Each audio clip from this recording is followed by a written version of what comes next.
Pagi semuanya. Gimana kabarnya hari ini? Syukurlah kalau sehat. Apakah hari ini hadir semuanya? Baiklah kalau semuanya hadir. Sebelum kita memulai pembelajaran kita pada hari ini, siapa yang mau memimpin doa kita?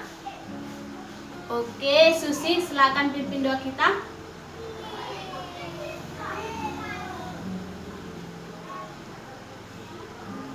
Amin. Baiklah, kita mulai pembelajaran kita pada hari ini. Minggu lalu kita sudah membahas tentang kedewasaan emosi. Sekarang kita masuk ke materi cara orang Kristen mengendalikan emosi. Baik, Ibu akan menjelaskannya melalui bagan. Ayo perhatiannya ke depan ini, itu Ibu sudah menyediakan bagan penggambaran emosi. Ada peristiwa pendorong terjadinya atau peristiwa timbulnya emosi, yaitu yang pertama yaitu peristiwa dari dalam dan peristiwa dari luar. Peristiwa dari dalam apa saja? Yaitu pikiran, perilaku, dan reaksi fisik. Yang dimaksud dengan pikiran itu yaitu kenapa dikatakan peristiwa pendorong emosi, karena mungkin dalam pikiran kita ada dua, yaitu yang bersifat negatif dan bersifat positif. Jika kita memiliki misalnya pikiran yang bersifat negatif, maka timbul emosi yang itu emosi marah. Yang kedua, perilaku. Mengapa dikatakan perilaku merupakan salah satu peristiwa pendorong emosi? Karena perilaku ini merupakan bagaimana tindakan kita kepada seseorang, apakah itu baik ataupun buruk. Jika kita berperilaku baik, mungkin kita menimbulkan emosi baik itu pada orang lain maupun pada diri kita. Yang ketiga atau yang terakhir yaitu reaksi fisik. Mengapa dikatakan reaksi fisik ini sebagai peristiwa pendorong emosi? Karena di saat kita mungkin sedang bercanda, kita menggunakan fisik yang terlalu berlebihan sehingga seseorang merasa kesakitan dan menimbulkan yang namanya emosi. Yang kedua yaitu dari luar, peristiwa pendorong yang dari luar. Yang pertama yaitu peristiwa. Kenapa dikatakan peristiwa ini sebagai pendorong timbulnya emosi? Mungkin di saat kita sedang mengalami peristiwa kecelakaan, ini dapat menimbulkan suatu emosi yang mana kita merasa emosi ketakutan. Yang kedua, tempat. Tempat juga merupakan peristiwa pendorongnya emosi. Kenapa? Di saat kita mengingat suatu tempat kejadian, baik itu tempat terjadinya penculikan, jika kita mengingat tempat kejadian tersebut mungkin akan menimbulkan emosi, yaitu emosi rasa takut. Dari peristiwa pendorong ini timbul yang namanya interpretasi peristiwa emosi. Interpretasi peristiwa yang maksud yaitu proses terjadinya peristiwa emosi. Interpretasi peristiwa itu terdiri atas tiga, yaitu pikiran, asumsi, dan kepercayaan.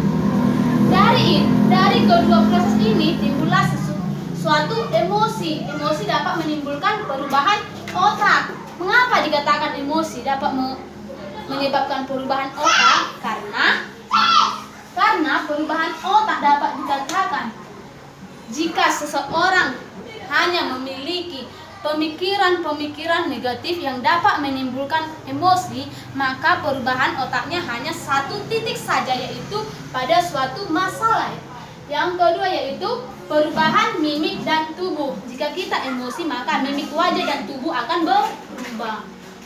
Yang ketiga, mungkin kita pernah merasakan atau pengalaman kita dalam kehidupan kita sehari-hari. Yang keempat yaitu desakan bertindak. Jika kita sedang emosi, maka ada rasanya pendorong untuk melakukan suatu tindakan. Misalnya, jika kita sedang marah, maka apa yang akan kita lakukan? Itu yang ada di pikiran kita. Mungkin kita tidak akan mencakapinya jika kita kelewatan emosi. Yang terakhir yaitu interpretasi atau kepercayaan. Jika kita sudah emosi, maka kepercayaan kita berkurang. Misalnya, di saat kita tidak memiliki uang, maka emosi apa yang timbul di situ? Yaitu kekhawatiran. maka di dalam kekhawatiran kita, kepercayaan kita akan berkurang, yaitu kita tidak berpercaya bahwa sebenarnya Tuhan sudah mencukupi segala kebutuhan hidup kita. Jadi dari ketiga tahap ini muncul yang dinamakan dengan ekspresi.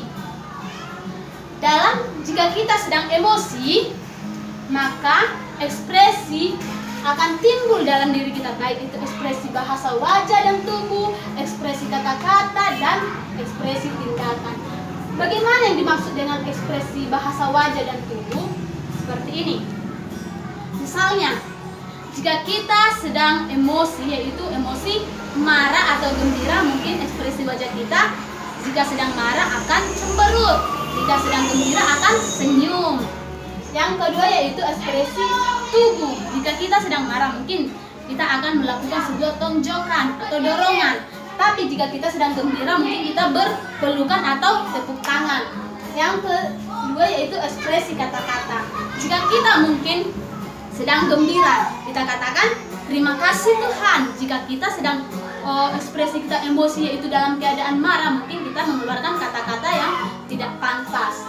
Yang ketiga yaitu tindakan. Nah, seperti yang tadi saya katakan, yaitu desakan bertindak atau tindakan. Jika kita sedang gembira, kita pasti melakukan tindakan yang baik atau melakukan hal-hal yang tidak menyakiti orang. Jika kita sedang marah, maka tindakan kita juga adalah buruk.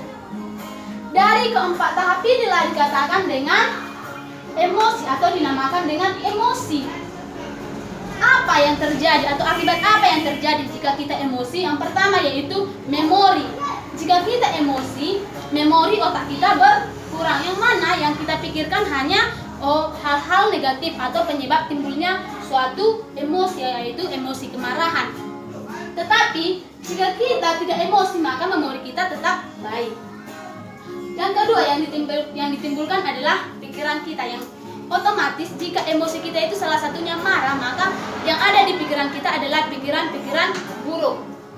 Kemampuan berpikir juga berkurang. Perilaku, jika kita emosi, perilaku kita pasti buruk.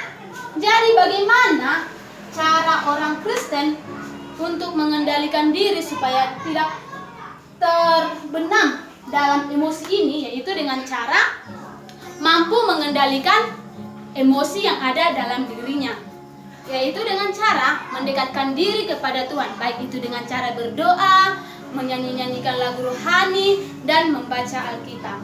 Jadi orang Kristen itu harus mampu dewasa di dalam emosi. Jadi supaya kita anak-anak Tuhan mampu dewasa dalam emosi, berdoalah dan dekatkan dirimu kepada Tuhan. Sampai di sini materi kita ini, apakah masih ada yang kurang dimengerti?